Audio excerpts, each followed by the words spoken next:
পরে যারা ৭১-এর চেতনার অর্থ ধর্মনিরপেক্ষতাবাদ, নাস্তিক্যবাদ, ধর্মহীনতা করল, এই চেতনার ধারীরা কেউ কিন্তু যুদ্ধ করেনি। তাদের একজন মুরগি কবি, তিনি যুদ্ধে যান নাই, তিনি পাকিস্তানি হানাদারদেরকে ক্যান্টনমেন্টে মুরগি সাপ্লাইয়ের কাজ করতেন। যারা যুদ্ধ করেনি তারা এই চেতনার ট্যাবলেট এই জাতির গালে জোর করে ঢুকিয়ে দিয়েছিল। আর ওখানে যারা গিয়েছিল তাদের মধ্যে যারা যুদ্ধ না করে কলকাতার পার্ক সার্কাস রোডের দোতলা বাসায় সারাদিন মদ গিলত, সোনাগাছির পতিতালয় থেকে বেহুশ অবস্থায় ওদের এক কেন্দ্রীয় নেতারে ধরে আনা হয়েছিল। তারা পরে ৭১-এর চেতনার অর্থ ধর্মহীনতা আবিষ্কার করে। এই চেতনার বিরুদ্ধে নতুন একটি ম্যান্ডেট জানতে চাই। কোন দলের পক্ষে আর ভোট নয়। যদি আপনাদের কাছে দল মত জাতি ধর্ম নির্বিশেষে যদি গণভোট চাওয়া হয়, ম্যান্ডেট চাওয়া হয়, এই দেশটি ৫৩ বছর চললো মানুষের তৈরি আইন দে, তাই চান না স্রষ্টার আল্লাহর আইন দে চান? কার পক্ষে থাকবেন আপনারা? কার পক্ষে থাকবেন? হাত তুলতে বলেনি, জবান দিয়ে বলেন কোন পক্ষে থাকবেন। এই যারা বসে আছেন তারা, এই দূরে যারা বসে আছে তারা আল্লাহর আইনের পক্ষে থাকবেন কারা কারা? হাত তুলে দেখা।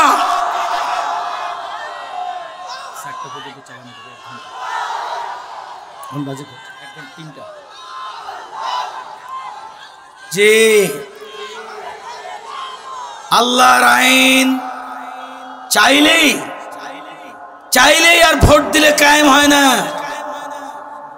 পৃথিবীর আর সকল আইন সকল মতবাদ ভোট বেশি দিলেই কায়েম হয়ে যায়, কিন্তু আল্লাহর আইনের পক্ষে দেশের জনগণ যদি ৯০%-এর বেশি ভোট দিয়ে দেয়, তাও স্বাভাবিকভাবে আল্লাহর আইন কায়েমে ১০% যারা আছে তারাই বাধা সৃষ্টি করবে। তার প্রমাণ আলজেরিয়াতে ৮৭% ভোট পেয়ে ইসলামিক সালভেশন ফ্রন্ট পাস করেছিল, ক্ষমতায় যেতে দেয় নাই। আর মানুষের তো আইন ১৫১ জন হইলেই হয়, ৫১% ভোট পাইলেই হয়, তাতেই বলে আমরা গণতান্ত্রিক অধিকারে ৫১% ভোট পাইছি ইসলামের বিপক্ষে, এটাই আইন। কিন্তু ৮৭% ভোট পেয়েও আলজেরিয়া ইসলাম কায়েম করতে ১৩% লোকেরা বাধা সৃষ্টি করেছিল। অতএব শুধু ভোটের মাধ্যমে ইসলাম কায়েমের স্বপ্ন দেখলেই হবে না, বরং আল্লাহর আইনের পক্ষে থাকতে হবে। দিন কায়েমের জন্য প্রয়োজনে আগুনের ভিতরে ফেলে দিয়ে পুড়িয়ে মারতে চাইলে রাজি আছি।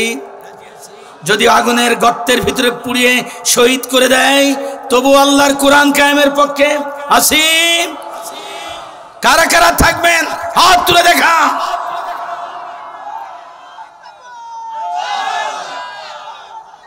আগুনের গর্তে পুড়িয়ে মারলে থাকবেন বলে দূরের ভাইরা হাত তুলেছে। সামান্য একটু রোদের ভয়তে ছায়ায় বসে আছে, রোদের ভয়তে ছায়ায় বসে আছে। এখনো তো সেই চৈত্র মাসের রোদ তো এখনো শুরু হয়নি। সত্যিকারের এই মাহফিলের ইজ্জত রক্ষা করতে যদি চান, মুসাফির, মজলুম, আলেম, প্রধান অতিথি, প্রধান বক্তা এখানে আসার আগেই দেখুক এই মাহফিলটা একটি শৃঙ্খলার সঙ্গে সুন্দর একটি মাহফিল। নারায়ে তাকবীর স্লোগান দিতে থাকেন আর ভাইরা উঠে সামনে চলে আসেন। সবাই দূরে বসান, সামনে আসেন। বিসমিল্লাহির রহমানির রহিম। তিলকা আয়াতুল কিতাবিল মুবিন নাতলু আলাইকা মিন নাবাই মুসা ওয়া ফিরআউন বিল হক্কি লিকাওমিন ইউমিনুন। ইন্না ফিরআউন আলা ফিল আরদ ওয়া জাআলা আহলাহা শিয়া'আন ইস্তাদিফু তা'iফাতাম মিনহুম ইউযাব্বিহু আবনাআহুম ইয়াস্তাহি নিসাআহুম ইন্নাহু কানা মিনাল মুফসিদিন ওয়া নুরিদু আন নামুন্না আলাল্লাযীনা ইসতুদঈফু ফিল আরদ ওয়া নাজআলাহুম আইম্মাতাম ওয়া নাজআলাহুমুল ওয়ারিসিন ওয়া নুমাক্কিনা লাহুম ফিল আরদ ওয়া নুরিয়া ফিরআউনা ওয়া হামানা ওয়া জুনুদাহুমা মিনহুম মা কানু ইয়াহযারুন। সাদাকাল্লাহ। 2 নম্বর আয়াত থেকে 6 নম্বর আয়াত পর্যন্ত তেলাওয়াত করেছি। কোন সূরা? কোন সূরা? এটা মাক্কি সূরা, কোরআনের 28 নম্বর সূরা, 2 থেকে 6 নম্বর আয়াত। কত নম্বর আয়াত? কত নম্বর? জি, এই সূরাটি নাজিল হয়েছিল মক্কার মাক্কি জিন্দেগীর একেবারে শেষ অংশে। সূরা কাসাস, সূরা বনী ইসরাইল, এই সূরাগুলো প্যাকেজ সূরা, কোরআনের প্যাকেজ সূরা। এই সূরাগুলো নাজিল হয়েছিল একেবারে শেষ অংশে, যখন আল্লাহর নবী আর মক্কায় থাকতে পারতেছেন না। হামলা, মামলা, জেল, জুলুম, নির্যাতন, অত্যাচার, খুন, নবীর সাহাবীদেরকে ধরে নিয়ে গুম করে দেওয়া, খুন করা, পিঠ মোড়াদে বেঁধে পাহাড়ের পরে চিৎ করে শুয়ে রাখা, মরুভূমির মাঝখানে চিৎ করে শোয়ে পাথর চাপাতে রাখা, বেলাল, খাব্বাব বাদেও অন্যদেরকে এভাবে অত্যাচার করত। প্রভাবশালী পরিবারের যারা কালমা পড়ে মুসলমান হয়েছিল তাদের পরে নির্যাতন করতে পারত না বটে, কিন্তু গরিব, দাস শ্রেণীর, কৃতদাস, হতদরিদ্র, বাস্তুহারা যারা দিন গ্রহণ করেছিলেন তাদের পরে অত্যাচারের স্টিম রোলার তারা চালাতো। কারা চালাতো? আবু জেহেল, আবু লাহাবের গোষ্ঠীরা। এমন এক কঠিন পরিস্থিতিতে একদিন খাব্বাব বিন আরাত নবী করিম সাল্লাল্লাহু আলাইহি সাল্লামকে দেখেন কাবার চত্বরে, কাবার ছায়ায়, সূর্যের আলোর ছায়া পড়েছে কাবা ঘরের বিপরীতে, সে ছায়ায় নবী করিম সাল্লাল্লাহু আলাইহি সাল্লাম বসে রয়েছেন, উদ্বিগ্ন, উৎকণ্ঠিত তিনি বসে আছেন, দুশ্চিন্তাগ্রস্ত। খাব্বাব বিন আরাত যে জিজ্ঞাসা করে, ইয়া রাসূলুল্লাহ, আপনি কি আল্লাহর নবী না? এই যে অত্যাচার, এই যে নির্যাতন, এর বিরুদ্ধে আপনি কি আল্লাহর কাছে দোয়া করতে পারেন না? আল্লাহর সাহায্য কখন আসবে? নবী করিম সাল্লাল্লাহু আলাইহি ওয়াসাল্লাম জবাব দিয়েছিলেন, ও খাব্বাব বিন আরাত, অস্থির হচ্ছ কেন? এর থেকেও বেশি নির্যাতন হয়েছে অতীতের নবী রাসূলদের উপরে। এমন অত্যাচার যে অতীতকালের নবী রাসূলদেরকে কোমর পর্যন্ত পুঁতে মাথার উপরে করাত দিয়ে চিরে দ্বিখণ্ডিত করে ফেলা হয়েছে। লোহার চিরুনির দাঁত শরীরের ভিতরে ঢুকিয়ে দিয়ে শরীরের হাড় থেকে চামড়া আর গোশত তাদের ছিঁড়ে নিয়ে আসতে। আমরা সূরা বুরুজের মধ্যে দেখেছি, পাজা জ্বালাবার জন্য যেমন আগুন করা হয় গর্ত করে, বিশাল পুকুরের মতো, দিঘির মতো গর্ত করে তার ভিতরে আগুন জ্বালিয়ে নবীদের, রাসূলদের আর তাদের হাওয়ারি, তাদের সাহাবীদেরকে জীবিত ছুঁড়ে ছুঁড়ে ফেলে দিয়ে তাদের জীবন্ত শহীদ করে দিয়েছে। এই ধরনের নির্যাতন তো হয়নি। এই কিছু আয়নাঘর, কিছু জেল, কিছু মিথ্যা মামলা, বাড়িঘর ভাঙচুর, দোকানে যাইতে দেয় না, অফিস করতে দেয় না, এ তো তেমন কোনো নির্যাতন না। এর থেকে বেশি নির্যাতন আগের কালে হয়েছে। শোনো, এই অবস্থার পরিবর্তন হবে। এমন একটা ব্যবস্থা কায়েম হবে, আল্লাহর দ্বীনের এমন রাষ্ট্র ব্যবস্থা কায়েম হবে, সানা থেকে হাজরামাউত পর্যন্ত একজন একাকী পথ পাড়ি দেবে, অতিক্রম করবে।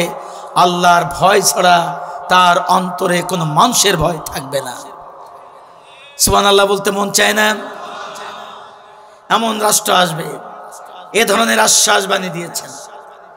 এমন অত্যাচারের মাঝে একদল সাহাবায়ে কেরাম তারা হিজরত করে আবিসিনিয়ায় চলে গিয়েছে। এই কাহিনী আমরা জানি। নবীর হিজরতের আগে 2 টাইমস নবীর নির্দেশে 2 বার মক্কা থেকে নবীর সাথীরা হিজরত করে মদিনায় চলে গিয়েছিল, আমরা জানি না। আর নবীকে হিজরত করে চলে যেতে হবে, সে ইশারা দিয়ে রেখেছেন। দিয়ে রাখার কারণে আল্লাহর নবী একদিন আবু বকরকে বললেন, ইয়া আবু বকর, অপেক্ষা করো, প্রস্তুতি নিয়ে থাকো, যে কোনো মুহূর্তে আল্লাহর পক্ষ থেকে হিজরতের ঘোষণা আসতে পারে। আমি এই ঘটনাটুকু আগে বলে ফেলতেছি, তারপর আয়াতে যাব। কি ধরনের নিবেদিত প্রাণ সৈনিক ছিলেন, রাসূলের কর্মী ছিলেন, কত খাঁটি জিন্দাদিল নবী প্রেমিক, নবীর আদর্শের অনুসারী একনিষ্ঠ। শুধু প্রথম খলিফা নয়, তিনি নবীর একনিষ্ঠ কর্মী ছিলেন কি পরিমাণ।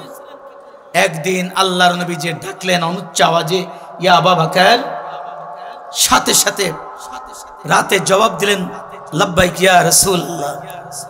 আল্লাহ রাসূল জিজ্ঞাসা করলেন, আবু বকর, আশ্চর্য হয়ে গেছে যে আমি রাতে এসে একটা ডাক দিয়েছি অনুচ্চ স্বরে, দুনাল জাহরি মিনাল কাউল, অনুচ্চ আওয়াজে, জোরেও না, যাতে উনি কেবল কান পর্যন্ত পৌঁছায়। বললেন, আবু বকর, একটা মাত্র ডাক দিয়েছি, সাথেই তুমি সাড়া দিলে, কিভাবে? তুমি ঘুমাওনি?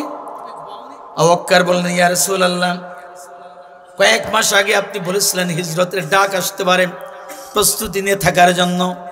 সেই দিন থেকে আমি আবু বকর কোনোদিন রাত্রে বিছানায় পিঠ লাগাই না। সারা রাত আমার যখন ঘুম এসে যায়, আমি জেগে থাকি, ঘুমে যখন ধরে তখন আমি দাঁড়িয়ে ঘরের দরজাটা ভাজায় দিয়ে বন্ধ করে দিয়ে আমি দরজায় হেলান দিয়ে দাঁড়িয়ে দাঁড়িয়ে আমি তন্দ্রাচ্ছন্ন হয়ে যাই। আমি যদি গভীর ঘুমে অচেতন হই, তার আগেই তো আমি পড়ে যাব, তাতে আমার ঘুম ভেঙে যাবে। ওই দিন থেকে আমি আমার পিঠ কোনোদিন বিছানায় স্পর্শ করে না। কি নিবেদন, কি প্রেম, কি ভালোবাসা, কি আনুগত্য দায়িত্বশীলের প্রতি। ডেকে চলে গেলেন হিজরতে। অনেক বড় কাহিনী।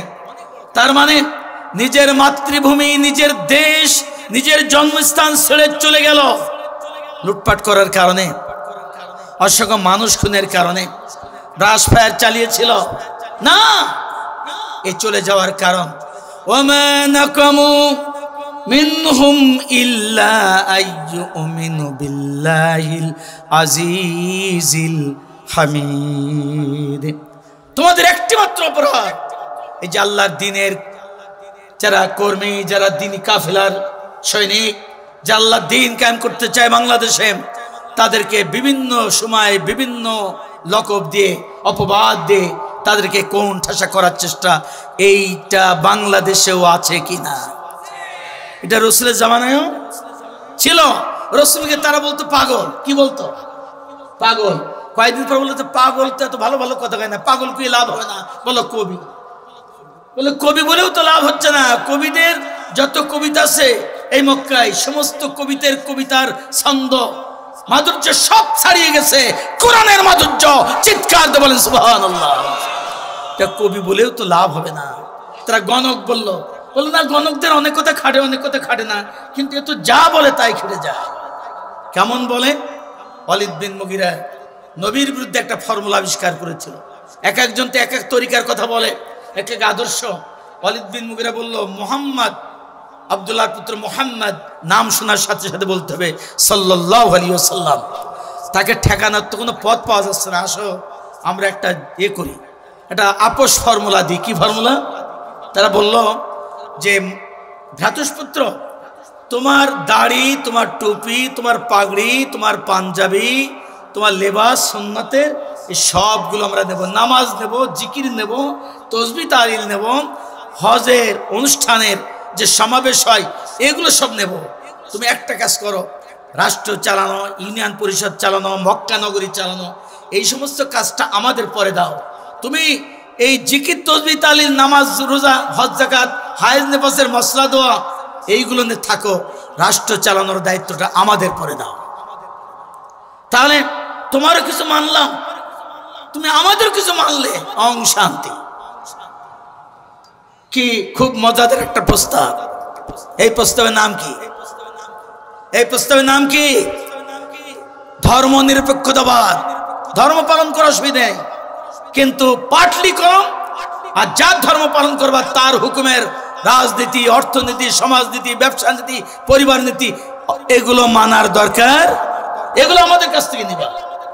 এ কথা বলার কারণে আল্লাহর পক্ষ থেকে জবাব দেওয়া হলো, কোরআনের আয়াত, কেউ যদি কারোর দোষ গোপন করে, দোষ গোপন করতে আছে, সূরা হুজরাতে কি বলেছে? কারোর দোষ বলা বলি করো না। হাদিসে আছে, কেউ যদি কারোর দোষ গোপন করে সেজন্য মৃত কন্যার জীবন দান করলো। সুবহানাল্লাহ বলতে মন চায় না জোরে? আমি প্রেক্ষাপট বলতেছি, যেখান থেকে আলোচনা করব যাতে হজম করতে সহজ হয়, এটার জন্য আবার বদ হজম না হয়। সূরা কাসাসের যেখান থেকে পড়েছি, সময় তো অনেক দিয়েছে, এই জন্য প্রেক্ষাপট বলে আপনাদের আমি পরিবেশ ঠিক করতেছি। আল্লাহ কি বললেন? ফালা তুতিল মুকাজ্জিবিন উদ্দুত লাউ তুদহিনু ফায়ুদহিনুন ওয়ালা তুতি কুল্লা হাল্লাফিম মাহিন হাম্মাজিম মাশাইম বিনামিম মান্নাইল লিল খায়রি মুতাদিন আসিম উতুল্লিম বাদা যালিকা জানিম। এমন একটা প্রস্তাব দিয়েছে, তখন অন্যরা একটু বিভ্রান্ত হচ্ছে। প্রস্তাব তো খারাপ না, আমাদেরও কিছু তারা দাড়ি রাখতো না, নামাজ পড়তো না, এখন নামাজ পড়বে, তারা হজ করবে, তারা জাকাত দিবে, তারা জিকির করবে, তারা আমাদের সঙ্গে রোজা রাখবে, তারা আমাদের মতো পোশাক আশাক করবে। প্রস্তাবটা একবার খারাপ না। সাধারণ মুসলমানরা যা নবমুসলমান, প্রস্তাব তো খারাপ না। আরে রাষ্ট্র চালানো, ইউনিয়ন পরিষদ চালানো, চেয়ারম্যান মেম্বারি, উপজেলা চেয়ারম্যান, এমপিগিরি, মন্ত্রিত্ব, রাষ্ট্র চালানো, সব ঝামেলা দরকার নাই। আমরা মসজিদ মক্তব মাদ্রাসা নিয়েই থাকি, এটাই সবচেয়ে আরাম। এই প্রস্তাবের জবাব দিলেন আল্লাহ যে খবরদার, মিথ্যাবাদীরা যে ফর্মুলা দিয়েছে এটা আপনি গ্রহণ করবেন না, এদের কথা শুনবেন না, এরা মিথ্যাবাদী, এদের অনুসরণ করবেন না। আর তারা চায় তাদের কিছু নীতি গ্রহণ করলে তারা আপনার কিছু নীতি গ্রহণ করবে। তারা চায় আপনি নমনীয় হলে তারাও নমনীয় হবে। তাফসীরে এসেছে তাদের নীতি গ্রহণ করা। এরা মিথ্যাবাদী, এরা চগলখোর, এরা দুশ্চরিত্র, লম্পট, এরা বিশৃঙ্খলা সৃষ্টিকারী। উতুল্লিম বাদা যালিকা জানিম, যে এই প্রস্তাবের উত্থাপনকারী ও হচ্ছে বাস্টার্ড ও জারজ সন্তান ও হারামজাদা। কে বলল? আল্লাহ তো দোষ গোপন করতে বলেছে। আসলে ওয়ালিদ বিন মুগিরা জারজ সন্তান ছিল, কেউ জানতো না দুনিয়ায়। জানতো দুনিয়ার মধ্যে তার মা আর তার ছোট চাচা। বাবা গেছিল ব্যবসা করতে, মা তার যৌবন জ্বালা নিবারণের জন্য আপন দেওরের সঙ্গে, স্বামীর ছোট ভাইয়ের সঙ্গে অবৈধ মেলামেশা করার পরেই সে কনসিভ করে। ইতিমধ্যে স্বামীও ফিরে আসে, স্বামীর সঙ্গে মেলামেশার পরে বলে আমার পেটে বাচ্চা এসেছে, মানে দেওরের বাচ্চা স্বামীর বাচ্চা বলে চালিয়ে দেয়। দুনিয়ায় জানতো মানুষ হিসেবে কয়জন? কথা বলেন, কে? ওয়ালিদ বিন মুগিরার মা, আর কে? ছোট চাচা। আর কেউ জানতো না। ওয়ালিদ বিন মুগিরাও জানতো না। নবীর বিরোধিতা করত, কিন্তু তারা জানতো উনি শেষ নবী, উনি সত্য নবী, উনার আদর্শই সত্য, এটা তারা জানতো। এই আয়াত নাজিল করে যখন জানিয়ে দিলেন যে ওয়ালিদ বিন মুগিরা জারজ সন্তান, তখন ওয়ালিদ বিন মুগিরার বুকের মধ্যে কামড় ঢুকল যে আব্দুল্লাহর পুত্র মোহাম্মদ তো কোনো মিথ্যা কথা বলে না, আমরাই তো তাকে উপাধি দিয়েছি আল আমিন as-সাদিক, সে তো মিথ্যা কথা বলে না। আর তার আল্লাহ না বলে দিলে সে জানলো কি করে? সে ফিরে গেল তার মার কাছে। ও মা, আমি মুহাম্মাদের আদর্শের বিরোধিতা করি। মুহাম্মদ যে আদর্শ দিয়ে রাষ্ট্র পরিচালনা করতে চায় মক্কা নগরী, আমি তার বিরুদ্ধে। আমাদের মন গড়া তো আইন দিয়ে আমি এই মক্কা নগরীর নেতা হতে চাই। আমাদের এই আদর্শের বিরুদ্ধে আমাদের পরিবার থেকে ভাগায় নিয়ে যাচ্ছে যুবকদেরকে। আমাদের পরিবারের মধ্যে কারোর মেয়ে, কারোর ছেলে, কারোর বাবা, কারোর মা, এভাবে কারোর ভাই, কারোর বোন কালমা পড়ে মুসলমান হয়ে যাচ্ছে। আমাদের পরিবারের মধ্যে সব আগুন ধরে গেছে। মুহাম্মদ এক নতুন বিপ্লব করবে, সেই দাওয়াত দেওয়ার কারণে আমরা তাকে প্রতিহত করার জন্য তার কাছে আপোষ ফর্মুলা নিয়ে গেছিলাম, ধর্মনিরপেক্ষতাবাদের একটা ফর্মুলা। এই প্রস্তাব দেওয়ার কারণে সাথে সাথে আল্লাহর পক্ষ থেকে জবাব দিয়ে আমাদের কথা শুনতে নিষেধ করার পরে বলে দিয়েছে আমি নাকি জারজ সন্তান। মোহাম্মদ তো মিথ্যা কথা বলে না, তার আল্লাহ মিথ্যা কথা বলে না, সত্যি করে বলো মা আমি জারজ সন্তান কিনা, যদি সত্য না হয় আমি মুহাম্মাদের মাথা কেটে আনার হুকুম জারি করে দেব, তুমি বলো। চিৎকার দিয়ে মার কাছে জানতে চাইলাম, এক ধমক খেয়ে। আর মুহাম্মদ সাল্লাল্লাহু আলাইহি ওয়াসাল্লাম বলেছে যদি অস্বীকার করে না জানি এখন ওই কোন একটা জমিন কোন একটা কিছু, ওই যে ইউসুফ আলাইহিস সালামের সঙ্গে যখন জুলেখার মিথ্যা অপবাদের মামলা যেমন একটা বাচ্চা সাক্ষী দিয়েছিল, এমন করে না জানি আবার কেউ আবার সাক্ষী দিয়ে দেয়।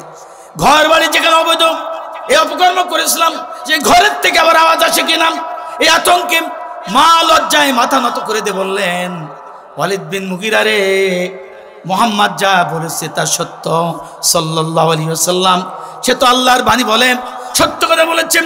তোমার বাবা ছিল ব্যবসায়ী, আমি যৌবন জ্বালা নিবারণের জন্য তোমার চাচার সঙ্গে অবৈধ মেলামেশা করেছিলাম, তার ভিত্তিতে আমার জন্ম হয়েছে, পরে তোমার বাবার নামে আমি চালিয়ে দিয়েছিলাম। আব্দুল্লাহর পুত্র মুহাম্মদ সাল্লাল্লাহু আলাইহি ওয়াসাল্লাম যা বলেছে সত্য। আরো আসছে সুবহানাল্লাহ বলেন। কোরআনের মাওরাতটা খাস কামেল পাশ কারা হাত তোলেন, দারসে নিজামি ফারেক আর আলিয়া থেকে কামেল পাশ যারা তার হাত তোলেন। কোরআনের মাওরাতটা কি খাস হুকুমটা আম পরীক্ষার সামনে নিচ্ছেন আপনাদের। কোরআনের কোন একটা ঘটনা নাজিল হয়েছে একটা বিশেষ প্রেক্ষাপটে, হুকুমটা সারা জীবন কিয়ামত পর্যন্ত সবার জন্য। যেমন উদুলাহু কুল্লা মারসাদ, একটা যুদ্ধে রাসূলের সাহাবীদেরকে যুদ্ধের প্রস্তুতি নেওয়ার জন্য নির্দেশ দিয়েছিলেন, শত্রুকে তার সকল ঘাঁটিতে প্রতিহত করো।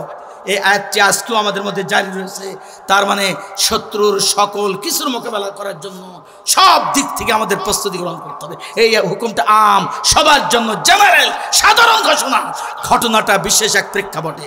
তার মানে ওয়ালিদ বিন মুগিরা আপোষ ফর্মুলা প্রস্তাব দেওয়ার কারণে সে যে সত্যি যার সন্তান ছিল, আল্লাহ গোপন করে না করে তা ফাঁস করে দিলেন। কেন আল্লাহ আমাদেরকে ধৈর্য ধারণ করতে বলেছে, আল্লাহ ধৈর্য ধারণ করে এটা গোপন করতে পারতেন না? পারতেন না? করে নাই কেন? ইসলামকে কলুষিত করতে চায়, ইসলামকে খণ্ডিত করে ব্যক্তিগত ইসলাম পালন করবে, রাজনীতিতে, ব্যবসায়, অর্থনীতিতে মানুষের তৈরি আদর্শ মানবে, এই প্রস্তাবকারী জঘন্য অপরাধী। এই জন্য তার গোপন কথা ফাঁস করে দিয়ে জাতির সামনে শিক্ষা দিল। এই প্রস্তাবের উদ্গাতারা, এই প্রস্তাবের সমর্থকরা সবাই নৈতিকভাবে বাস্তব যার সন্তান। এ ধরনের অবস্থায় আল্লাহ নবী শেষ পর্যন্ত মক্কা ছেড়ে চলেই গেলেন। চলে যাওয়ার আগেই আল্লাহর নবীকে আল্লাহ বলছেন ওয়াইন কাদু লায়াস্তাফিজুনাকা মিনাল আরদ লিখরিজুকা মিনহা ওয়াইযাল্লা ইয়ালবাসুনা খিলাফাকা ইল্লা কলিল। ও নবী, এটা এই আয়াত নাজিল হয়েছে কিন্তু মক্কি জিন্দেগির একেবারে শেষ প্রান্তে, যখন অপেক্ষা করতেছেন মক্কা থেকে মদিনায় চলে যাবেন, যখন আর থাকা যাচ্ছে না, নিজ গৃহে পরবাসী, নিজের কোনো স্বকীয়তা নেই, স্বাধীনতা নেই। ইসলামের কথা বলার কারণে নবীর সাহাবীদেরকে যত্রতত্র ধরে নিয়ে তারা বন্দী করতেছে, তারা হামলা করতেছেন, বাড়িঘর ভাঙতেছেন। তখন আল্লাহ বলতেছে ও নবী, আপনাকে যারা নির্মূল করতে চায় তারা যদি পারে শুনে নেন, অতি তাড়াতাড়ি তারা সবাই এখান থেকে নির্মূল হয়ে যাবে। কে বললেন? মানুষ হিসাবে এটা বিশ্বাস করতে কষ্ট হয় কিনা? ও আল্লাহ, আমি মোটে থাকতেই পারতেছি না, আমার এখানে বের হয়ে চলে যেতে হচ্ছে, আমার কর্মীদের পর্যন্ত আমি ঠেকাতে পারতেছি না, আমার সাহাবীদেরকে আমি রক্ষা করতে পারতেছি না, আর আপনি বলতেছেন যারা নির্যাতনকারী, হামলাকারী তারা সব শেষ হয়ে যাবে, আমি থাকবো। এটা মনের ভিতর প্রশ্ন আসে না? কথা বলেন, আসে কিনা? আল্লাহর হুকুম, আল্লাহর ওয়াদা নবী অস্বীকার করেননি, কিন্তু প্রশ্ন আসে কিনা?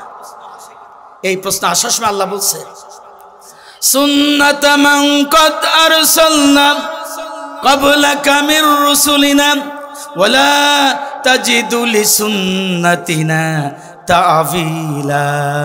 ও নবী, আপনার কাছে যে ওয়াদা করলাম শোনেন। অতীতকালের নবী রাসূলদেরকে যারা নির্মূল করতে চেয়েছেন, মুসাকে নির্মূল করতে চেয়েছিল ফেরাউন, আমি ফেরাউনকে শেষ করে দিয়েছি। ইব্রাহিম আলাইহিস সালামকে শেষ করতে চেয়েছিল নমরুদ, আমি নমরুদকে শেষ করে দিয়েছি। এইভাবে সালেহ আলাইহিস সালামকে শেষ করতে চেয়েছিল 9 দলীয় জোটের সভাপতিরা। কয় দলীয় জোট? ওয়াকানা ফিল মাদিনাতি তিসআতু রাহাতি ইফসিদুনা ফিল আরদ ওয়া লা ইসলিহুন ক্বালু তাকাসামু বিল্লাহি লানুবাইয়িতান্নাহু ওয়া আহলিহি সুম্মা লানাকুলান্না লিওয়ালিয়িহি মা শাহিদনা মাহালিকা আহলিহি ওয়া ইন্না লাসাদিকুন। ও নবী, শুনে আপনার কাছে আমি কোরআনের এই ঘটনা জানাচ্ছি। সাল্লাল্লাহু আলাইহি ওয়াসাল্লামের বিরুদ্ধে সেই দেশে 9টা রাজনৈতিক দল ছিল যারা নিজেদের আইন দিয়ে রাষ্ট্র চালাবার চেষ্টা করত। সেই 9 দল তারা নিজেরা মারামারি করত, অন্য আয়াতে আছে। কিন্তু সাল্লাল্লাহু আলাইহি ওয়াসাল্লামের আল্লাহর ওহীর দাওয়াত যখন শুরু করলো, তখন 9 দল কি হয়ে গেল? 9 দল এক হয়ে 9 দলীয় ঐক্য জোট গঠন করলো। করে তারা কি করলো?